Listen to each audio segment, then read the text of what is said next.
I let my brother-in-law stay in my house for just 1 week. Then his girlfriend also moved in and they trashed my place. My wife defended them, even threatened to leave me, so I told her, please do. I'm 36 years old, and I've always been the kind of guy who hates conflict. The type who says it's fine even when it's absolutely not fine, who smiles through gritted teeth, who gives people too many chances because I don't want to seem rude or make things awkward.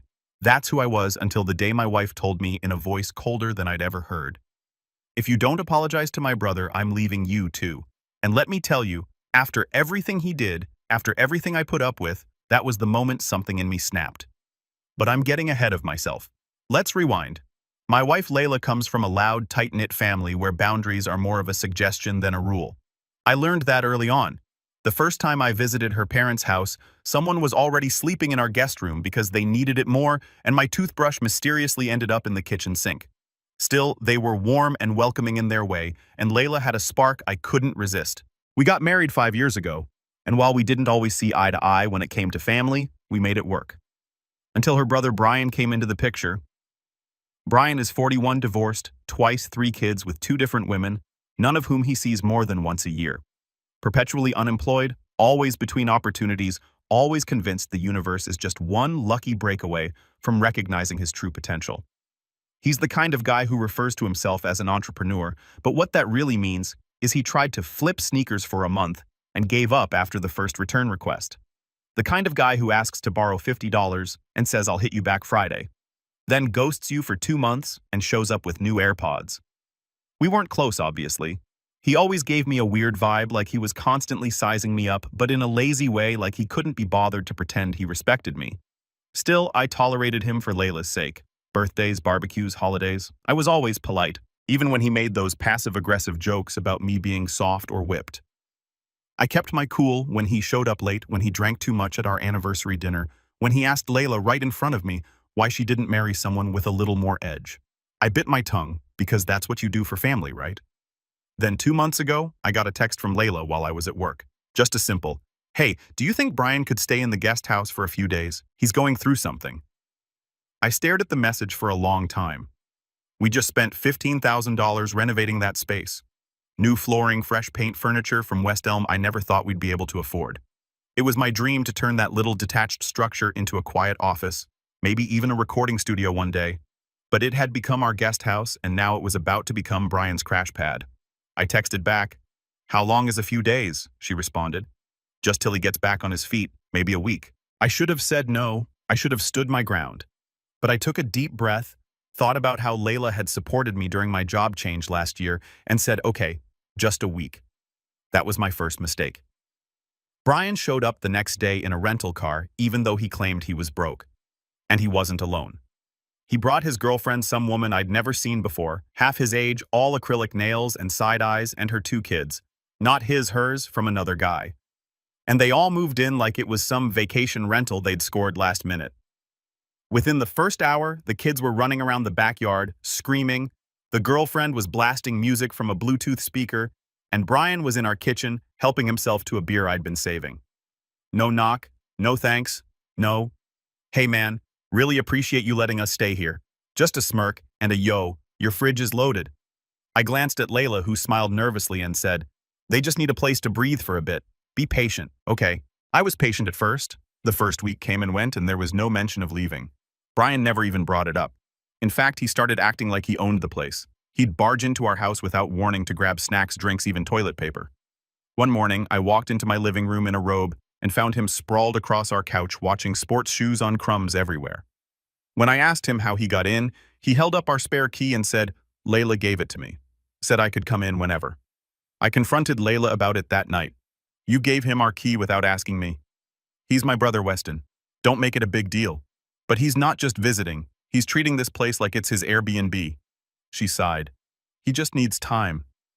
The second week, I stopped seeing my garage tools. My drill set gone, ladder gone. I found out Brian had been loaning them to his new friends in the neighborhood, other unemployed guys he played poker with in the evenings. I found cigarette butts near the flower beds I'd just planted. One morning, I stepped outside and found a broken beer bottle by the hose. The guest house, once pristine, now had fingerprints on the windows, greasy takeout bags stacked by the porch, and an actual piece of gum stuck to the front doorknob.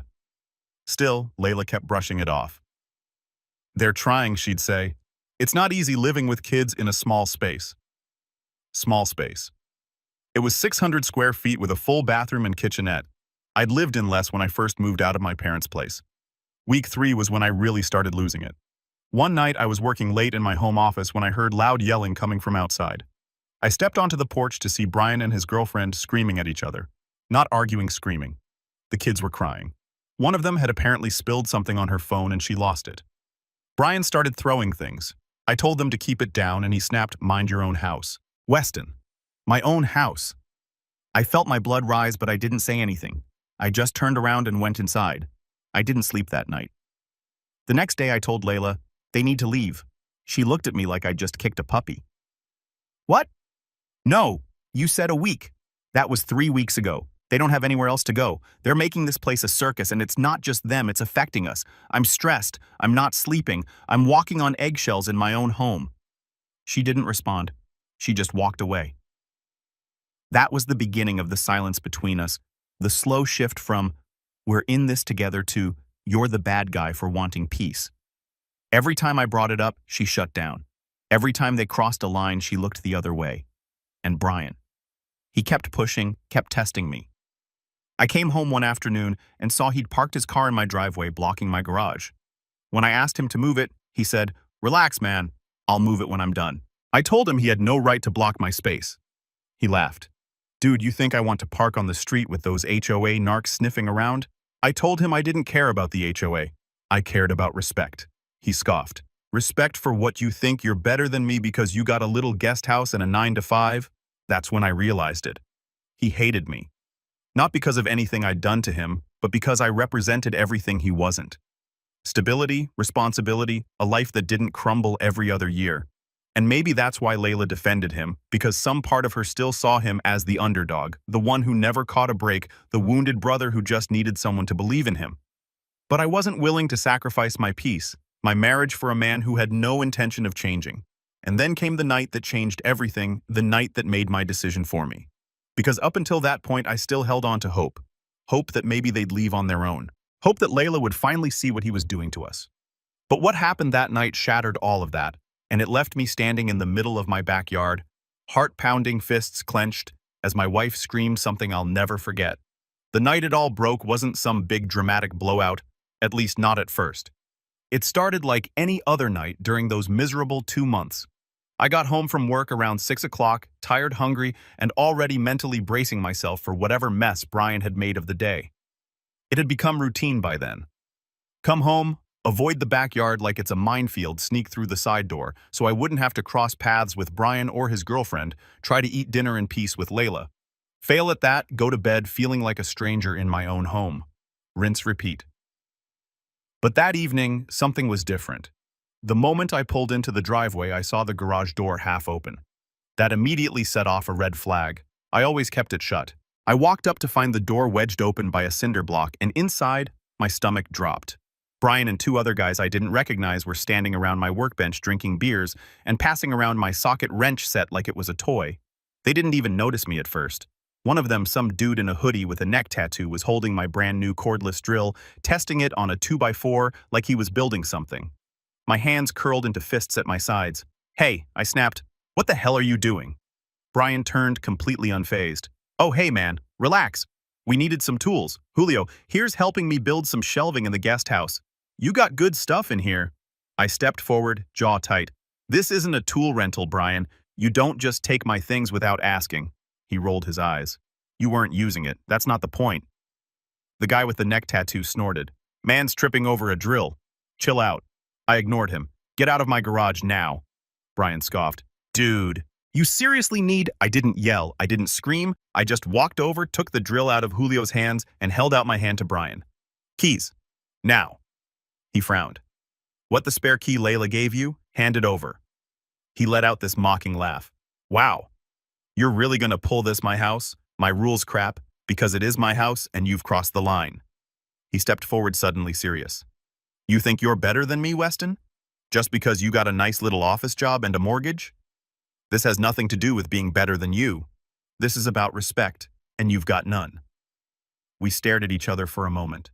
Just silence and tension, and two men who, for completely different reasons, absolutely couldn't stand each other. Then he reached into his pocket, pulled out the key, and flicked it at me like it was garbage. Fine. Whatever. I didn't say another word. I walked inside, went straight to my room, and shut the door. My heart was pounding. But I felt this strange wave of calm wash over me, like a decision had finally clicked into place. I didn't tell Layla about it right away. Not because I wanted to hide it, but because I already knew what she was going to say. She twisted somehow. Say I embarrassed him? Say I overreacted? Say I made things worse. That had become our cycle. I'd bring up a problem. She'd make it my fault. And I was tired, bone deep, emotionally drained, tired of playing that game. So I waited. I let things stew, let Brian feel the shift in the air. For the next few days, he didn't come into the main house. Not once. He and his girlfriend kept to themselves, though the volume of their arguments only seemed to get louder. But even through the chaos, I felt like I had finally regained an inch of ground. Then came the betrayal. It was a Saturday morning. I'd just finished mowing the lawn when I noticed something strange. The guest house door was wide open. That wasn't unusual by itself. Brian was always leaving things open. But what caught my eye was the inside. The door frame looked splintered, like someone had forced it open. I walked over, confused, and stepped inside. I stood there, speechless. The place was trashed. I'm not exaggerating. I'm talking clothes everywhere, dirty diapers in the sink, takeout containers on the floor. Something I still don't know what smeared across the wall near the bathroom. The mattress had a giant red stain on it like someone spilled wine or fruit punch. The coffee table was broken in half and propped against the wall. One of the windows had a crack. The whole place smelled like sweat and spoiled milk. I backed out slowly in complete disbelief. This wasn't a mess. This was deliberate. I pulled out my phone and started snapping pictures. That's when I heard a voice behind me. "You went in without asking?" I turned. Layla stood there, arms crossed, expression unreadable. "I didn't need to ask," I said, holding up my phone. "This is our property, remember?" She didn't look at the mess. She just stared at me like I had done something wrong. "You're spying on them now." "Spying? Are you serious? Look at this place, Layla. It's destroyed. They have kids, Weston. It's not going to look perfect. This isn't about kids. This is about disrespect. This is vandalism." She flinched at that. "Don't be dramatic." I took a step closer, my voice rising. "I've been patient, Layla. I've bit my tongue, I've let things slide, and I've put up with more than I should have for you. But this is where it ends." She shook her head almost like she pitied me. "You just don't understand how hard it is for him." "No, I do. That's the problem. I've been forced to understand while living with it every single day. You think I don't see what's happening? You've chosen his comfort over our marriage." Her voice cracked. "That's not fair, isn't it?" She turned and walked away. Didn't argue, didn't defend him, just left. That night, I slept on the couch. I didn't know if it was because I needed space or because I didn't want to be near her. Maybe both. The next morning, I walked out to the guest house with a box of trash bags and a lease termination notice I printed from a template online. I knocked. No answer. I knocked again. Brian finally opened the door, shirtless hair a mess, face blank. "We're done," I said. He blinked. "What, you've got 48 hours to pack up and leave. I don't care where you go. Just go." He snorted. "You think you can evict me? I'm not your landlord, Brian. I'm your brother-in-law, and I've been way too generous for way too long. But I'm done." He looked past me like he was waiting for Layla to come running out and back him up. She didn't. "You're going to regret this," he muttered. "She's not going to take your side, then that's her choice." He slammed the door in my face. The next 24 hours were a blur of tension.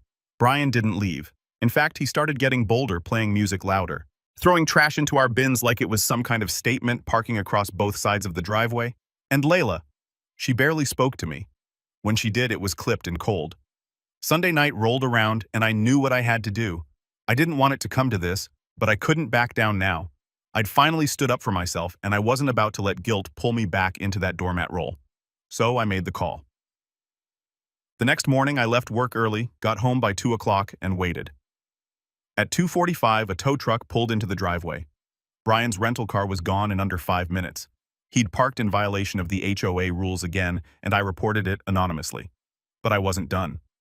At 3 o'clock, I knocked on the guest house door one last time. Brian answered furious. "Your car's gone," I said calmly. "And I've called the sheriff. You've overstayed your welcome and you're trespassing." His face twisted. "You snake." Before he could finish, Layla stepped outside. She looked between us, then walked right up to me. And that's when it happened. In front of Brian, in front of the kids, in front of everyone. "If you don't apologize to my brother," she said, eyes wet, voice shaking, "I'm leaving you too." And just like that, the weight of everything hit me. All the nights I kept quiet, all the times I stepped aside, all the times I picked her family over my own well-being. I looked at her, really looked at her, and for the first time in 5 years, I didn't recognize the woman standing in front of me.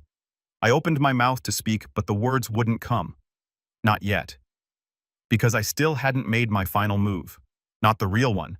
And they had no idea what I was about to do next. But I did. And it was going to change everything. I didn't say anything to Layla in that moment. I just stood there numb, staring at the woman who used to feel like home. Now siding with a man who treated me like garbage and trashed the place I'd built with my own 2 hands. My silence made her angry. I could see it in her eyes. She wanted to fight. She wanted me to yell, to beg, to make some dramatic gesture that would let her play the victim in all this. But I didn't give her that. I just walked back into the house, shut the door behind me, and locked it. Then I sat down in the dark of our living room, hands on my knees, and stayed there for a long time. I didn't cry. I didn't scream. I just sat there in this dull, suffocating stillness, trying to figure out how I'd gotten here, how I let things get so bad, how I'd become so small in my own life. That night, I didn't sleep, and the next morning when I heard Brian and his circus finally pulling out of the driveway, yelling, slamming doors, kids crying, Layla's voice cutting through it all like static. I didn't go outside. I just listened to the chaos fade until it was finally blissfully silent. Then I went into the guest house with a garbage bag and started cleaning. That was rock bottom. Layla didn't come home that night, or the next. She sent a single text on the 3rd day. "I need time. Staying with Mom." I stared at it for a long while. Then I turned off my phone. At first, the silence was unbearable. I'd gotten used to the noise, the constant hum of chaos in the background, the yelling, the music, the passive-aggressive comments, but now it was just me. The house was too quiet, too clean. My evenings stretched on forever. I kept thinking she'd come back, that maybe I'd hear the keys in the door or a soft knock or even just her voice calling out from the driveway. But she didn't. And I realized something terrifying. I had no one. Not really. I hadn't seen my own family in over a year. My friends had slowly drifted away after too many canceled plans, too many sorry can't tonight texts from me. All I had was my job, and even that felt like a thin rope I was barely hanging on to. For a while, I just existed. Wake up, go to work, come home, eat something, sleep. I went through the motions like a ghost. But somewhere in that fog of loneliness, something started to shift. It started small. I noticed how clean the house stayed, how peaceful it felt without someone stomping through the halls demanding attention. I sat on the couch and actually watched a movie without being interrupted. I cooked dinner for one, and it felt okay. Then one weekend, I drove out to the hardware store. I picked up paint, cleaning supplies, a few pieces of trim. I went home and started fixing up the guest house. Not because I needed to, but because I wanted to. I pulled up the stained carpet, replaced it with hardwood I'd always liked but never got around to.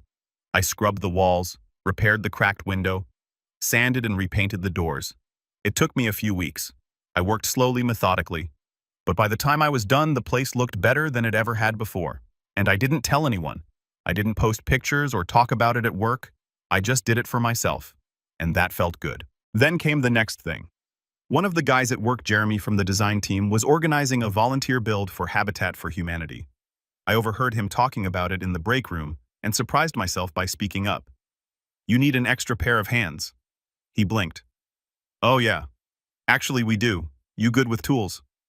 Getting there. The following weekend, I showed up hammer-in-hand, gloves on, not knowing a single person besides Jeremy. And I'll be honest, at first I felt like an intruder. These people were laughing, working in sync, clearly comfortable with each other. But no one made me feel like an outsider. One guy, Dave, offered me a bottle of water and started chatting with me about power tools. By lunchtime, I was on the roof helping install siding. That night, I came home sore, sunburnt, and more fulfilled than I'd felt in months. I started going every weekend. Through that group, I met people, real people, kind people, People who didn't know anything about my wife or her brother or the wreckage I'd crawled out from. And for once, I didn't feel the need to explain it all. I could just show up, help build something, and leave a little stronger than I came. One of the volunteers, a woman named Erin, ran a small carpentry business out of her garage. She saw me measuring a cut one day and said, "You've got a good eye. Ever thought about doing this full time?" I laughed. "Nah. I sit behind a computer all day." She shrugged. "Doesn't mean you have to stay there." And that planted a seed. The next few weeks, I found myself researching woodworking tutorials, ordering small tools online, watching videos late into the night. I started making things. Simple at first, a birdhouse, a shelf, a coat rack, then a coffee table, then a bench. I turned the garage into a mini workshop and started posting my builds on a private Instagram account just for fun. And the weirdest thing happened. People started liking them, commenting, asking if I took commissions. That's when it clicked. I'd spent so long pouring energy into people who only took from me, who saw my kindness as weakness. But now every board I sanded, every joint I lined up, it felt like I was putting myself back together. Stronger, straighter, balanced. Then one Thursday night, I got a knock on the door. I opened it to find Layla standing there, suitcase in hand. I blinked. "Hey." She looked tired, a little disheveled, but her eyes were sharper than I remembered, clearer. "Can I come in?" I stepped aside. She walked into the house like it was a museum, touching the countertop, glancing at the freshly vacuumed rug, eyeing the flowers I'd bought the day before. "Just because." "It's clean," she murmured. "Always is now." She turned to me. "I've been staying at Mom's, but it's not working." I nodded, saying nothing. "I miss us," she said. I studied her. "Which us? The one where I swallowed everything to keep the peace? Or the one where your brother walked all over me and you called me the problem?" She flinched. "That's not fair." "Yes," I said quietly. "It is." She looked away, eyes wet. "I didn't realize how bad it got," she said finally, "until I left. Until I had to listen to my mom make excuses for Brian every day the way she always did. I thought I was helping him. I thought I was keeping the family together. And I was just collateral damage." She didn't answer. "I rebuilt the guest house," I said, changing the subject. "Took out all the damage. It's good as new." "That's great," she whispered. "That's really great." We stood in silence for a while. Then she asked, "Can I come home?" And that was the question, wasn't it? Could she? After everything, I didn't answer right away because deep down, I wasn't sure. I'd finally started standing tall again, started making choices for me. Built something from nothing with no help, no validation, no audience. I was becoming someone new, someone I was proud of. And I wasn't sure if there was space in that new life for someone who once made me feel so small. But that decision would come later. For now, I offered her the guest house. "Stay there for a while," I said. "If you're serious about fixing this, we'll take it slow. But I'm not going back to how things were." She nodded. And for the first time in a long time, she listened. But what she didn't know was that while she was gone, I'd done something else. Something quiet. Something strategic. Because I wasn't just rebuilding myself. I was preparing for what came next. And if she ever crossed the line again, I was ready. More ready than she'd ever believe. The first few days of Layla living in the guest house were strange. Not bad exactly, just fragile, like walking across thin ice that hadn't yet cracked. We kept things polite, civil, no shouting, no big declarations, no dramatic makeups. She'd text me before coming into the main house, and I appreciated that. She cooked once or twice and left the meals in the fridge without a note. I mowed the lawn and left her side of the driveway clear. It felt more like neighbors than spouses. Two people coexisting with a shared past, pretending not to notice the giant crack running between them. I didn't ask where she'd been before that night she showed up. I didn't ask if she'd seen Brian since. I knew the answers would only sour the air. Instead, I focused on the things I could control. Every spare moment I had went into the workshop. The smell of sawdust became familiar, almost comforting. I kept making things: cutting boards, planter boxes, a side table with a secret drawer that I was particularly proud of. I opened an Etsy shop just to test the waters, and to my surprise, orders came in. Slowly at first, then more regularly. One person even asked if I offered custom work. I started to think maybe this could be something. Meanwhile, at work, something shifted too. My manager, a guy named Phil, who always wore too tight polos and talked like he was running for office, pulled me aside after a Monday morning meeting. "You've been different lately," he said, folding his arms. My stomach clenched. "In a bad way?" "No. Not at all." Sharper, more focused, like you're not second-guessing everything.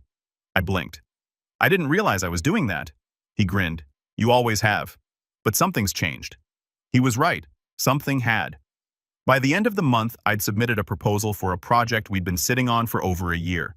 A streamlined data dashboard that would save clients hours of manual entry. It wasn't flashy, but it was smart, efficient, solid, and it got green-lit within 2 weeks. And for the first time in a long time, I started to feel like I wasn't just floating. I was steering, quietly, steadily. But in the background, something else was building. Something that had started the night Layla gave me that ultimatum in front of her brother and never really left. It wasn't rage, not exactly. It was clarity. I couldn't go back to who I was. The pushover, the fixer, the guy who let other people decide what family meant while sacrificing his peace to make it work. No. If Brian ever tried to come back into our lives again, I wouldn't just be ready. I'd be 5 moves ahead. And that's when I started planning. See, Layla and I may have shared a home, a history, even a marriage certificate, but I owned everything, legally. The house, the land, the guest house, the bank accounts, all in my name. It wasn't out of spite. We just never gotten around to changing it after we married. At the time, she'd said, "Why bother, I trust you." Now I saw the irony. So the first thing I did was visit a lawyer. His name was Conrad. He had a sleepy voice and a sharp mind, and he didn't ask many questions, just listened, nodded, and slid a stack of documents across the table. Power of attorney, trust formation, emergency asset freeze protocol, eviction paperwork, pre-filled and ready to go with blank dates. If your brother-in-law shows up again, Conrad said you won't need to argue. Just file and let the law handle the rest. I signed every line. Then I asked about one more thing.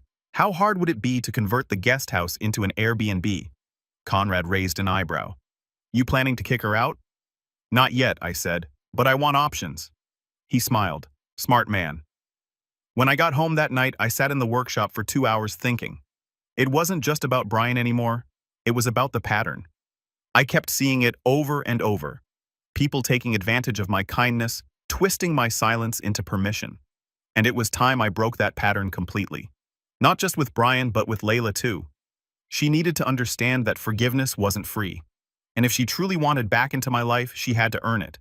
So I started setting boundaries. Real ones. Hard ones.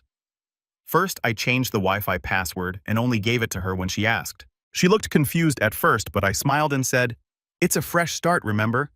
Then I rekeyed the main house, told her gently, just to be safe. She didn't argue. Next, I had security cameras installed.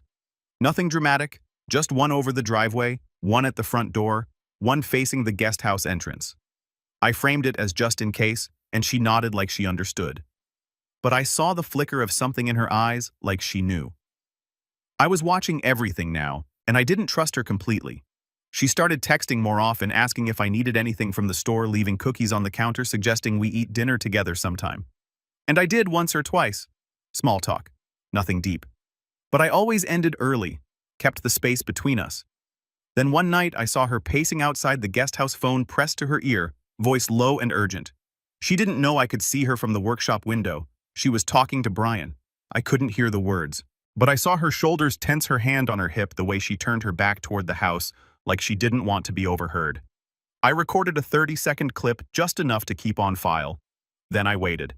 The next morning, I made her coffee and left it on her porch with a note that said, "Hope today's better." She texted back a heart emoji, but my mind was already miles ahead. I knew Brian wasn't done. Not a chance. He was the kind of guy who always circled back around when things quieted down, like a stray dog sniffing for scraps.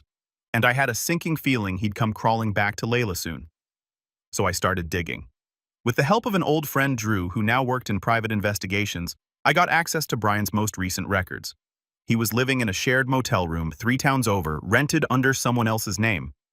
Multiple complaints filed against him for noise, unpaid damages, even a fistfight with another tenant over a parking spot. But here's where it got interesting.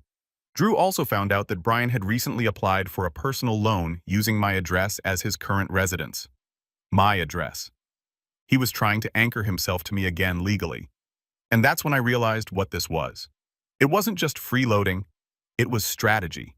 If he could prove he lived on my property even temporarily, he could make things very messy if I ever tried to press charges or evict him again, especially if Layla supported his version of events.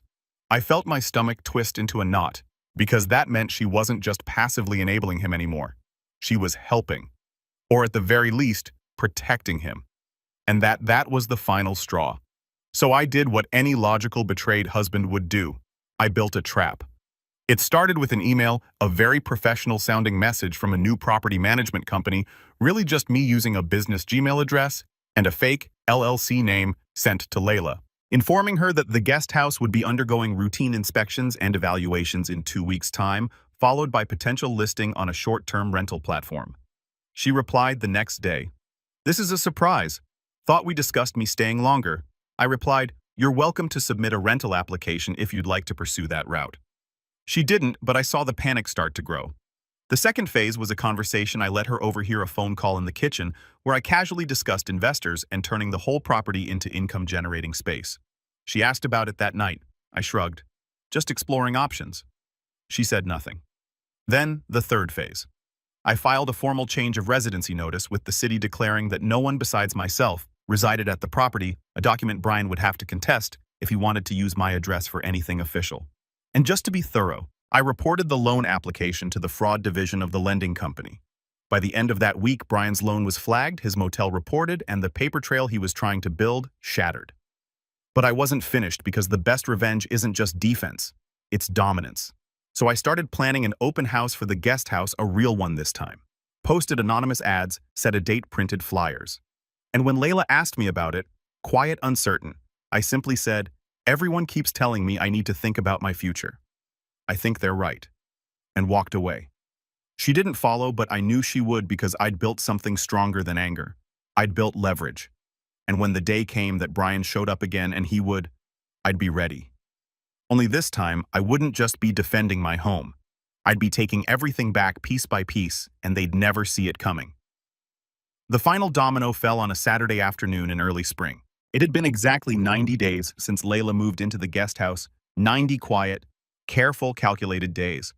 I'd spent them rebuilding everything they had broken, not just the structure Brian trashed or the routines he disrupted, but the core of who I was. I'd learned to move differently, to listen more, to act less impulsively, and to anticipate instead of react. That was the difference between the old Weston and the man I'd become. The old Weston would have exploded, would have argued, pleaded, tried to prove something to people who didn't deserve an explanation.